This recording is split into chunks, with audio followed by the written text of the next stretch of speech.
Code Keepers. We're here with the beautiful Camille Baker, author of The Moment We Met, and some more stuff. Hey, let's start off with talking about something very important. You know, the importance of connecting with loved ones who've passed on. Why is that so important to you? So that's important to me because I lost my mom when I was 10 years old. So that was the first big loss I experienced in my life. She was my best friend. She was everything to me. And losing her really made me feel like almost untethered to the world. Like I was 10 years old, I was crying sporadically. It was just not a good time. But the more that I was able to tap into that connection that I had with my mom, like within myself, the more at peace I got with it, and the more I could appreciate the relationship we had, her in the afterlife side, and then me here on earth struggling, but feeling like there's someone like guiding me and there for me and supporting me, even though they're not here with me physically. And so I loved playing with like that idea in my book and making that connection a little bit more tangible, because I'm sure people who have like lost someone close to them, you've connected with them in different ways. Like maybe you see like a symbol that meant something to you randomly and it really resonates with you because it's a moment that you're struggling or something like that. Or maybe you have a dream, which I have very rarely. So whenever I dream about like a love passed on, I try like write a note about it so I can like remember it, because that happens so rarely for me. And so countless many other ways too. Wow. So Code Keepers, we're hanging out and learning from Camille Baker, once again, the author of The Moment We Met. And we just talked about, you know, dealing with the ancestry. I love that.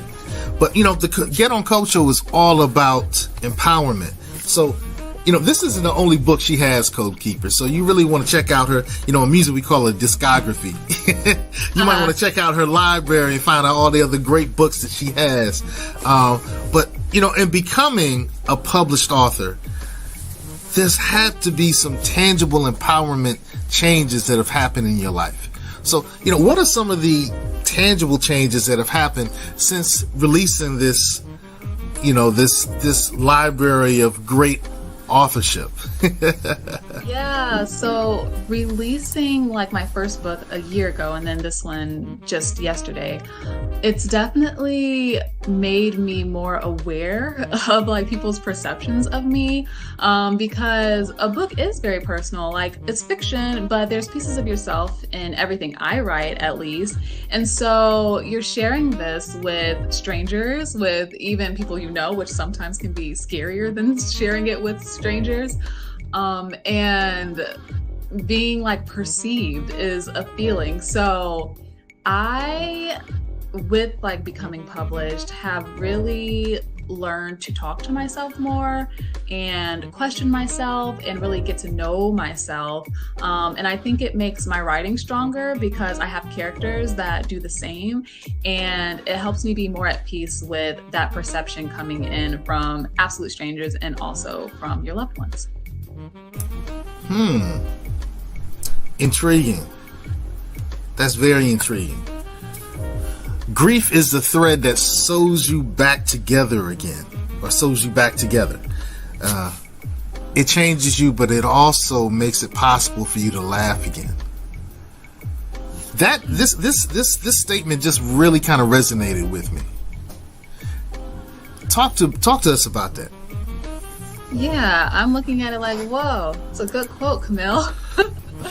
But yeah, and I still agree with it, because sometimes like past quotes that I've written, I'll read it and be like, I'm not sure I agree with it still. But this one, I still agree with it, because for me, like that grief process, like losing someone, it does feel like you're kind of broken. Your emotions are broken and just spilling out of you.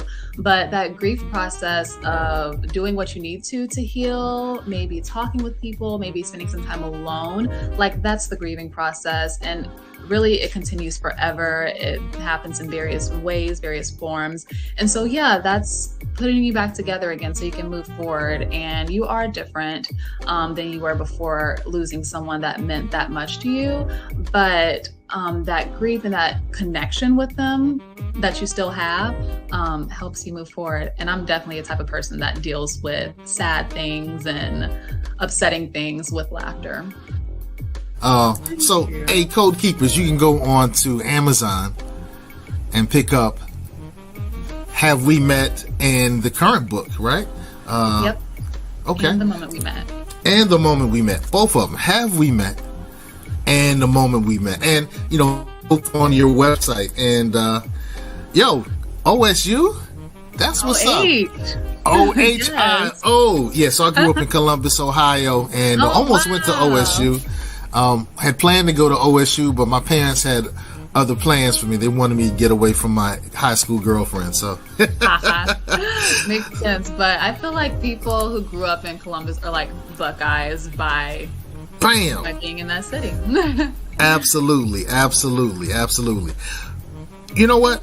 I want to ask, what's been the most challenging hill you've had to climb to become a published author? I think that sharing this part of your story is going to inspire many others to reach the greatness and the heights that you've reached. So tell us about that.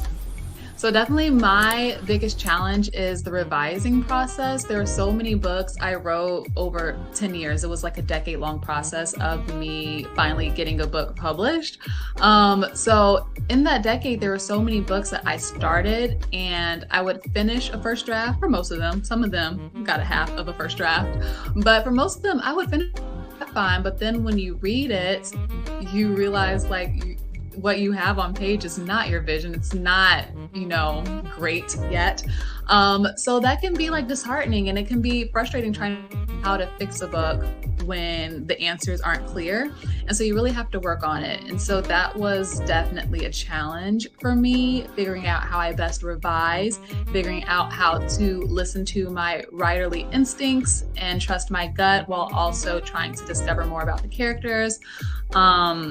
But yeah, once I learned how to revise and trusted the instincts I have just from being a reader and a watcher of movies and consuming so many stories, you have that compass inside of you of telling you what's wrong in a story. It's just up to you to figure out how to fix it, which is the hard part. But of course, you can get some help from outside sources. You can get early readers and critique partners, which helps me a lot. But I'm definitely the type of person that keeps the story close to my chest until I feel like it's in a shape enough to share. So I think that slowed me down a bit because it takes me a few drafts before I'm ready to share anything. Yeah, I've heard that great work isn't written, it's rewritten. Yeah. Okay. Hey, my last question, I know I don't have a lot of time with you, but, what is one thing that needs to change in the world that you're uber passionate about? I can't wait to hear this answer.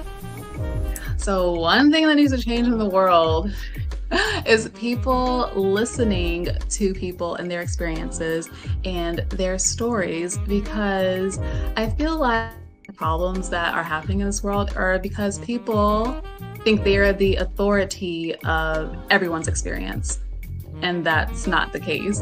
And so I feel like if people listen and believe people and their experiences, it would be just a much better and accepting world, and it would make me less angry inside.